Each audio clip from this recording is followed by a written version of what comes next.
Yeah, my husband wants his Weather Channel back. Yeah. Yeah. It used to be information, and now it's... Yeah. Yeah. Well, you know, just like people are dumping the Weather Channel, I dumped National Geographic a few years ago when it became clear it was pure socialism. Yeah. We got to come in and fix these thingies. We got to do something and fix these both channels and figure out why. What you can't see it from there, but when the guy's talking, the rest of us are off. I know that, and I know it's because we get it's either some echo or some mixing that's wrong, and we get this fuzz. Yeah. We can't both be. I can't have their volume up when we're talking. That's really the problem. Right, and that's because of some echo. If I had to guess, I would say that the echo canceller is not canceling low frequencies very well, and it may just be that the low frequency response of the mixer is too good relative to the echo canceller. So what we get is a low frequency woof woof woof all fuzzed that comes back. Well, we could try that. Turn off the real low frequencies on that stuff and just use the... Yeah. But you know, adding some stuff. It would actually take a day of experimentation where we come in here and we measure stuff and read manuals and work it out, because I think we can. Yeah. We're engineers, we can fix this. This is why I'm glad I live in a world with engineers. Yeah, it's just that we don't have the time. But if we made the time to come here and spend like the afternoon fixing it, I think we could. Yeah. I believe there's always a way. This stuff's infinitely adjustable. Another one of my favorite people.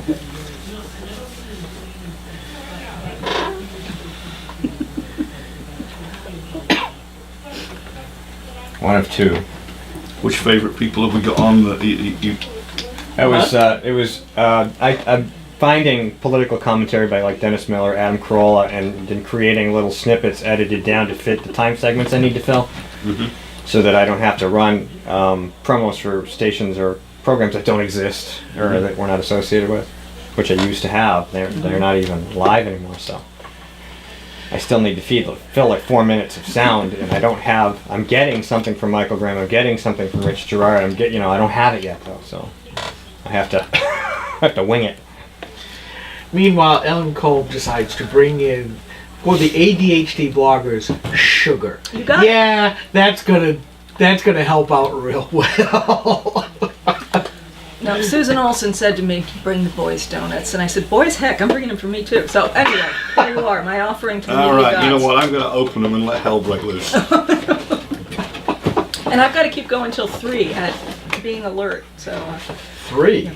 Pass yeah, it. they're setting up for the march. There's marching and don't there's forget talking to afterwards. take one yourself. Oh, before don't worry. pass. There's a chocolate one that will jump into my hands as we speak. Make sure Steve gets some extra sugar. He's not squirrel enough yet this morning. Oh, but I want Thank you. to, where I want to tie in Martin Luther King and Right to Life is on the data bill this week. There was a bill to collect abortion statistics. All right, we're going live. The roof. Oh, Welcome back to GrokTALK. As always, at the CNHT Studios in Concord, New Hampshire. We'd like to thank our previous guests, Joe Kenny and Joe DeLeo. If you're listening to a segment of this particular part of the program and you didn't check them out, I'd suggest you do it. We've had a great show so far, and hey, my music just stopped. And you didn't even touch anything. And I didn't even touch anything. No, you didn't. Okay, well, that's okay. We're just going to move on, because that's what we do. We're going to move forward. We're going to progress to our next segment. Highly trained broadcast professionals. Highly trained just like broadcast Rush Limbaugh. professionals trying to eat donuts while they're working the board. Can't even blame it on the sugar because you haven't even eaten it yet. I haven't. Well, I got this coffee. Do you know how I make this? This is really just coffee-flavored frosting. It really is. I could just put frosting in black coffee and it would probably taste exactly Did you like the some same. coffee with your sugar, Mr. Exactly, McDonald? and that's how I stay so young looking, because I'm shaking constantly and I lose weight all the time. Plus my wife's like, stop shaking the couch, stop shaking the table. I'm like, my leg's always bouncing up and down. It's a good But your hair's turning gray. A little, yeah. It's not the coffee though. It's the frosting. That's something else I can't do anything about. That's It's too the much time to frosting. conquer. It's It's the too much frosting coming out. It's gotten grayer since I started driving up here every. You're right. Ellen Kolb has joined us, Cornerstone Policy Research. we got a couple things we can talk about, don't we? We sure do. Happy Martin Luther King Day. Yeah, absolutely. For Monday, right? For Monday, we're going to observe Martin Luther King Jr.'s birthday. And as I pointed out years ago, when the state was wondering what to do with his birthday, I said, civil rights is the right thing to do because the same week as the observance of his birthday is the anniversary of Roe versus Wade, which brings up probably the greatest challenge to civil and human rights in our day. And boy, does that make some people angry. Right to life. And it just comes back to Margaret Sanger, who was the founder of Planned Parenthood, and her whole idea of Planned Parenthood was abortion. And she was actually a eugenist, which, it fits. Most of the abortions nowadays are among the black community, and Margaret Sanger would be, wherever she is, I tend to look more south than north, would be happy because that's exactly what she wanted. More from the fit, less from the unfit. She will be spinning in her grave in delight. At a very high rate, one suspects, because that was the whole objective of her creation, was to kill black babies. Yeah. Well, I'll tell you something that she would probably approve of now is what I saw this week in Concord. There's a bill, HB 1502. It's got a whole slew of sponsors, including a Democrat, led by Representative Kathy Souza of Manchester, and it asks the state to collect abortion statistics. It doesn't have any preamble. It doesn't have any subjective statements in it at all. It's where are these abortions being performed? The sort of thing the Centers for Disease Control produces a report on every year. And next to California, Maryland, and New Hampshire, there's a big blank. I know, it's always been a concern because whenever we try to do research and do reporting on things like that, and it's hard to get any kind of data like that. We're trying to get it, and every time there's a bill regarding the right to life, they say, well, we don't have enough information. Let's get the information. 2 years ago, we passed a bill that started out as a statistics bill, and it was amended into setting up a committee to study the bill. That passed, and then the committee never met. Yep. So here we are, we're starting again. Guess how that hearing broke down almost immediately? Party lines. Terrible, terrible fear on the part of the people who support abortion. All I want is the data. And they're saying, well, what are you going to do with it? My attitude is collect the data and let the chips fall where they may. But if you're talking about providing health care to women in rural areas, all right, how many women in rural areas are looking for this service? Let's find out before you dump money into HHS telling them to provide it. I would say, what are you afraid of? You think science is important. You think computer modeling is important. We were just talking to Joe DeLeo, co-founder of the Weather Channel. You want science, so you're the party of science. Well, let's get some science. Let's collect some data. Maybe we're not helping these women out enough, but we couldn't answer that question, could we? And look at this. The Martin Luther King, I think his most significant writing was a letter from Birmingham jail. I think that should be studied by every school child along with the Constitution. Of course, given the state of constitutional education, I may be hoping for a bit much. But in that letter, he's talking about nonviolence as a political tool. And he says there are 4 basic steps. He talks about negotiation, self-purification, by which he means getting your spiritual act together before you tell the world what to do, and direct action. But before those 3, collection of data. If you don't have the facts, you can't do your job. Well, then there's a reason why they don't want the data, because if you've got the data, then you can't demagogue it. And that's the problem. With progressives, the personal is the politics, the politics is the personal. And this takes away an avenue for them to create politics. If you notice it, they're all in favor of the science, they're all in favor of the data when it bolsters their standpoint, versus what we were talking with Joe DeLeo in this last segment about weather. The data should be the data on which you can then arrive at some conclusion and then maybe create policy on. Right. But even the weather folks, the climate investigators, have politicized the data so that, as Steve was saying, it's all about the money. More money for more stuff. That was off air because. Yes, it was, but I think it's commonly accepted that for once the scientists who believe that they are smarter than everybody else are getting quote unquote the recognition that they deserve. Unfortunately, nowadays it's getting really to be the recognition that they deserve, and they're unhappy about it. And the wells of money are starting to dry up, and they're doing all kinds of stuff to come up with other data to further the politics. But getting back to the bill, you need the data. And the problem is, how do you separate the politics from even starting to get the data? Well, one problem that came up that was a concern of almost everyone on the committee, it was Health and Human Services, was the privacy of the women seeking abortion. And the bill makes clear we're not looking for personally identifiable data. That's not relevant to the CDC. It's not relevant to us. But there's another privacy issue that they said, we don't want the providers identified. And I thought, Huh? it sounds like you want the back alley with hygienic standards.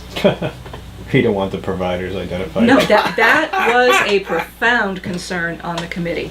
Again, given the makeup of the committee now, that's not a I'm surprise. just curious, how do they know who to give the money to if we don't know who the providers are? It's never a problem for Democrats. Giving out money's easy. Do they just leave is there a drop at a park bench? I mean, how do they get the money to the providers if we're not allowed to identify them? Some of the providers who have contracts are generally done by group, a local community health center, or Planned Parenthood of Northern New England, which has a significant presence in Medicaid in New Hampshire. But the providers within those, you don't see. So God bless Kathy Souza and Lynette Peterson and Al Baldessaro, the usual suspects. Don LeBrun, I'm missing several. There are 8 sponsors altogether. But they are standing up and saying, can we just... Oh, Jane Cormier. Can we just get the numbers, Mike please? could look it up while he's over there eating his donut. Well, I should know it. Quietly, too, because he's chewing and his mic's on and I can't even hear him. It's awesome. As opposed to the apples. Yeah, apples and things, I can hear those. I have to turn your mic off when you... Donuts were good. Hang on a minute, let me eat the microphone. There you go. Quality delivered daily. Squirrels. So, Hang on a minute. Yes. there we go, yes, we have Yes. squirrels. For those of you watching at home. Yes, you're now blushing as red as your shirt. Yes. All right, so HB 1502. Yep. Is there another hearing date coming up? Is there something going on? Where is this? Right now, it's had its first hearing, and I hope that the committee will set up a work subcommittee for it. I have not heard about that yet. They want to figure out how to hide the decline, Well, whatever it is. they're doing. they could do a straight up or down vote saying kill the bill. Mhm. I am told by the sponsors it's more likely that there will be a subcommittee set up on it. Those hearings have not been scheduled yet. There's nothing in the calendar for next week, but I'm with Cornerstone. We're going to put something up on that. And then my other hat is a blogger at Levin for the Loaf, and I watch these life issue bills like a hawk. And I will have everything up on that as it comes up. There are going to be some other pro-life bills, but that one is definitely one I'm watching. One of the surprising things is that this seems to be a man-made whole. Because if you look at Obamacare and the progressive movement, every single progressive society or socialist society has always said we have to measure and capture every piece of data, whether it's personal or statistical or what have you. They have Because- to feed the fatal conceit, Yeah, but it they- still doesn't work. Wait, does the NSA have data? They might have data. But you look at Obamacare, everybody and everything is measured, and if the doctors don't do exactly as they're told according to best practices, they can get their funding yanked and maybe in the future their licenses yanked. And yet here for abortion, they're making sure to create that black hole. Well, It's stunning. Let me tell you about an episode of cognitive dissonance that was right there in front of everybody this week, and unfortunately those who were already inclined to understand it understood it, and the others were not. One of the representatives on the committee, I think it was Representative Bill Nelson, was questioning Jennifer Frizzell, Public Policy Director for Planned Parenthood of Northern New England. They were opposed to the bill as written, although they say they're not objecting to the collection of aggregate data. But she was very concerned about privacy of people. And Representative Nelson said to her, if privacy is your concern, has your agency gone to Washington to complain about the privacy problems in Obamacare? Excuse me, he said the Affordable Care Act. And you could just hear the room, half were tittering and the other half were bristling. And she's a pro. She's, Ms. Frizzell is very good at her work. But she was caught off guard. And the upshot of her answer was, what concerns? Well, part of the Affordable Care Act, if you're unaware of this, was to strip away the HIPAA or the privacy constraints that are enacted by law so that the government can now get at stuff that they couldn't before. Is that this But- week? Because it seems that the rules are tweaked every so often. Well, And who no, knows no. who it's benefiting? Well, no. Obamacare from the outset has in the legislation that it overrides some of the protections of HIPAA just like Common Core overrides some of the protections that are in the various educational protection bills. Yeah, absolutely. And you've got one. I've got more. I know. In fact, I should leave. We're those- having an equipment For malfunction those of you here on with the the camera, we're just windscreen. looking for the little The guests fuzzy cannot be thing that goes on the trusted. microphone. Yes, I'll leave the 2 extras right here. Yeah, just in case. Oh, stuff it in the If wires. you're hoping to Right there. if you're hoping to have a type malfunction, it didn't happen, but the microphone did slip out of the phone cover. You know, you mentioned Common Core, and there are Oh, that's families- another area of families privacy. all over the state have come out to forums. Cornerstone has occasional, public information forums, and our education liaison, Anne Marie Banfield, who's very good at her work, set up one at St. Anselm's with educators and experts who have worked on this. And you can watch the video on GrokTALK. It was that you were there. The turnout was astounding. We didn't know if It we was were going to get packed. 20 people. We didn't know if we were going to get 50 people. It was standing room only. And that's not because we're creating some sort of fear that's not there. These are parents, these are families, these are educators who are saying, why are the decisions coming from up here somewhere? Why are we being handed these standards that basically we didn't help develop? Well, it's perfectly natural. I give you a real simple answer. It's the nationalization of yet another sector of human life here in the United States. And they don't necessarily do it just by law, but they do it by taking our money, schlepping it to DC. They're taking their vigorish, because in some ways they are sort of like the underground. They take their percentage, they formulate stuff, and they send it back and say, you want your money back? Follow these rules. So Dissent it is springs- alive and well, though. It's We can getting see that way that. more and more in the blogosphere.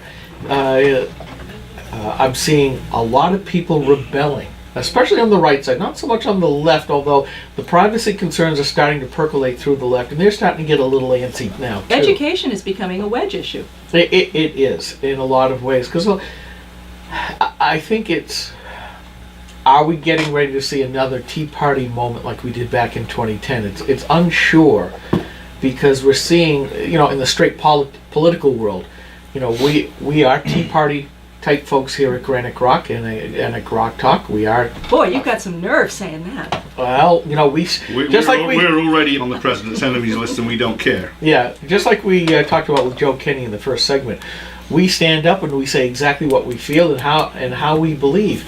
That was a popular uprising based on we're losing our country from a political standpoint. But I'm seeing a broader coalition of folks looking at everything that's going on. Before it was just the political stuff, and now it's getting into the nitty-gritty. It's coming into the homes, and people are starting to say, what the heck's going on? Why are you forcing us to do this? How come we're not having the choice? The report came out that we've now slipped from 7th to 12th on the economic freedom scale. Nationally, yep. Yeah, and we were I thought, second. I thought actually it was 13th. It's pretty, whatever it is, it's pretty It's bad. 12.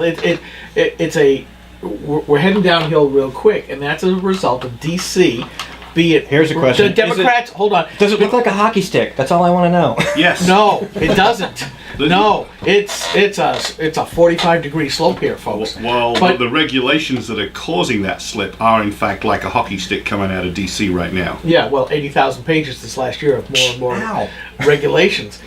Don't drop But those it- on the dog. But and I will be equal opportunity slammer here. It isn't just the Democrats; it's the Republicans that have very well aided or added to this mess that we're seeing.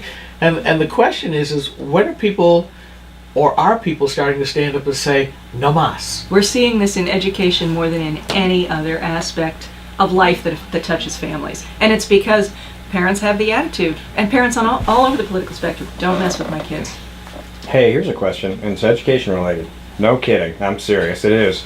I noticed that the New Hampshire State Board of Education just modified the GED to align with Common Core. That's kind of wrong. It is wrong because I was it's surprised to basically see dumbing down the GED, which was considered to be a good Here's the thing, yeah, measure it's going to of, change all the of your GED pre- material. Yeah. It's going to produce a GED that's worth a lot less in the real world because Common Core is terrible. I didn't even know that was coming. I mean, it just Nor did I. read about it and I'm like, where'd this come from? Money. I don't Well, pay look attention. at the publisher. What were the terms on which it was developed? The money had to come from somewhere. Bill Gates, the Bill Gates Foundation was a big mover and shaker in this, and I think ostensibly in the beginning it was a good idea.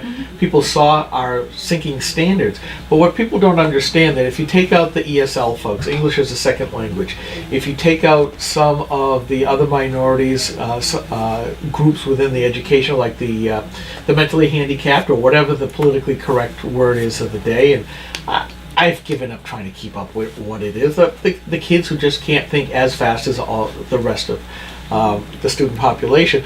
When you factor those out, we're not all that bad.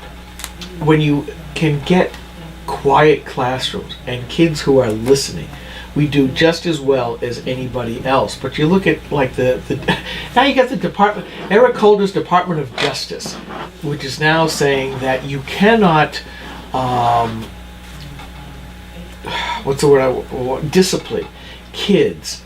Otherwise, if we see that there is a disparate outcome of minority discipline, you're going to be in trouble. So in other words, stop disciplining the kids who might happen to be black, who are disrupting the classroom, and you'd better start picking on some other minority. Homogenized Like education does not work. Like white kids who are behaving well.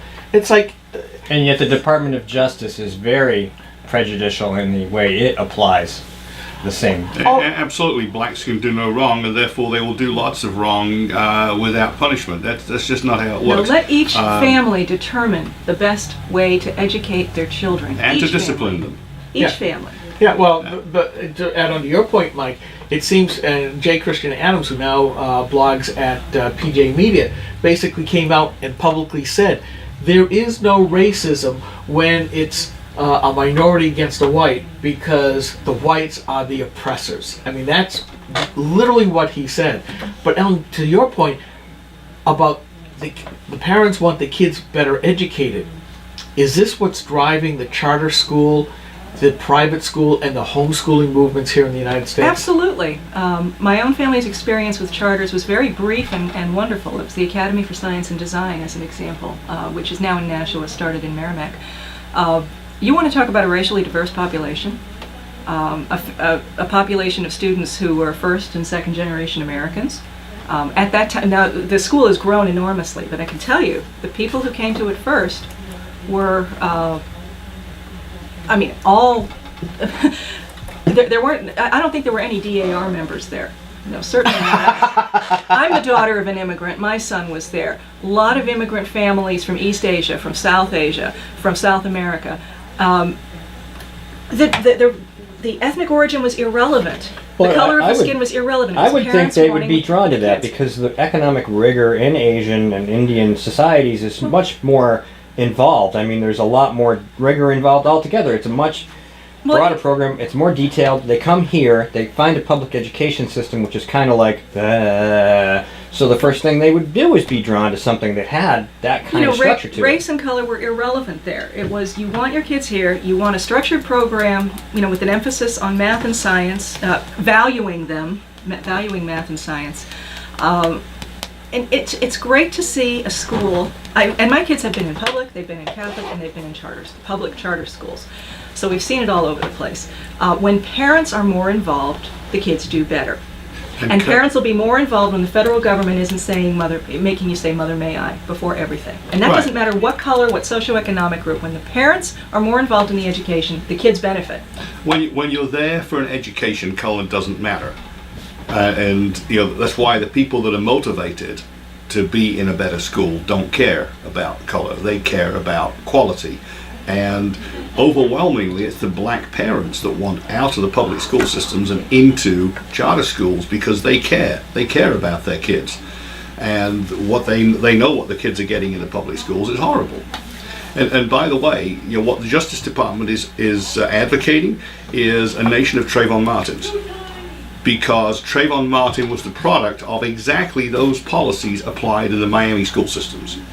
He was not disciplined because it would make the racial diversity statistics look bad. There's a record of that. Well, his death His death was death made me sick because His family lost a son. Yeah. And it didn't matter that he was black or white. It didn't matter that Zimmerman was Hispanic, black, white, or anything else. It was a horrible situation, and a young man lost his life. And the fact that the one aspect of his heritage, his racial heritage, got the prime play, I think took attention away from the young man, and that did him a Yeah, disservice. and the real history was that he was badly served by the school system, to some extent badly served by his parents, and that he had got into gangs. And as a result of those three things, it didn't matter what his color was, he was likely to end up in that kind of situation sooner or later.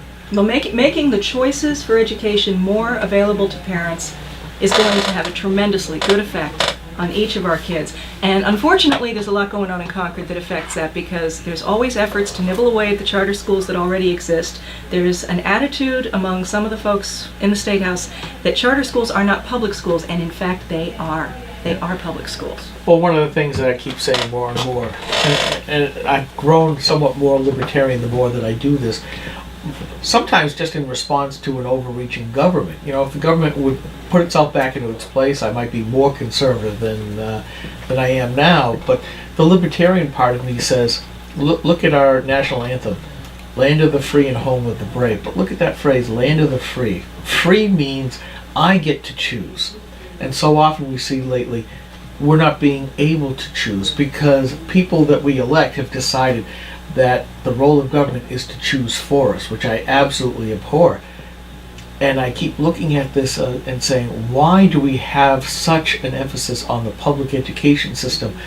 Mostly because a lot of the teachers are antithetical to the parents. I've seen the movement, Ellen, that the teachers believe that they own the kids and are more responsible for the kids than their parents are. And we see the policies enforcing that. You know, the schools feed the kids, they can clothe the kids, they can bring them to the doctors, they can bring them from abortions, they can do all kinds of stuff.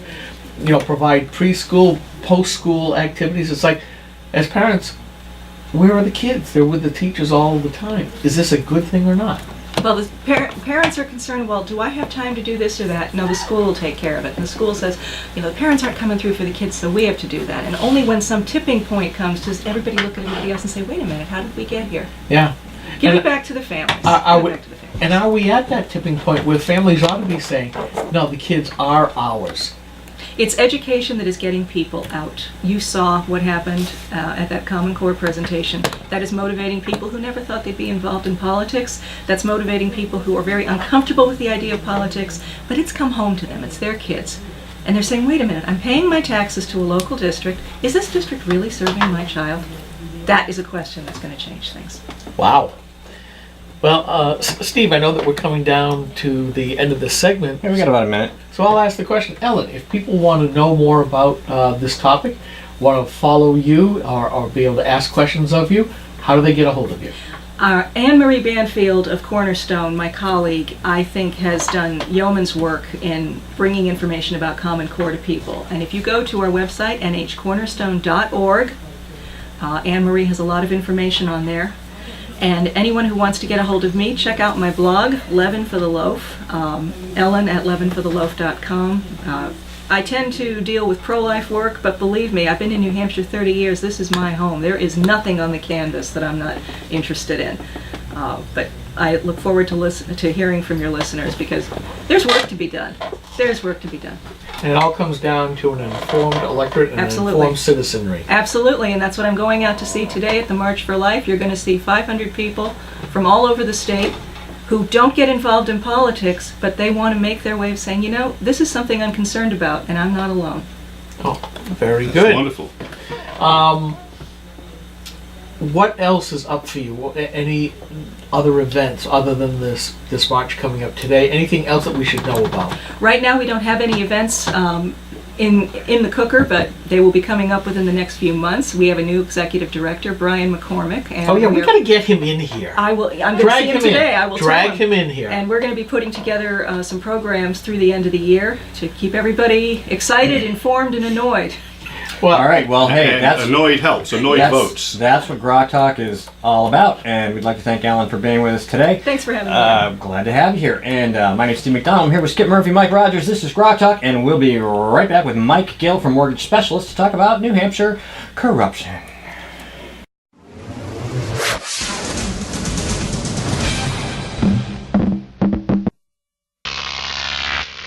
Grok TV.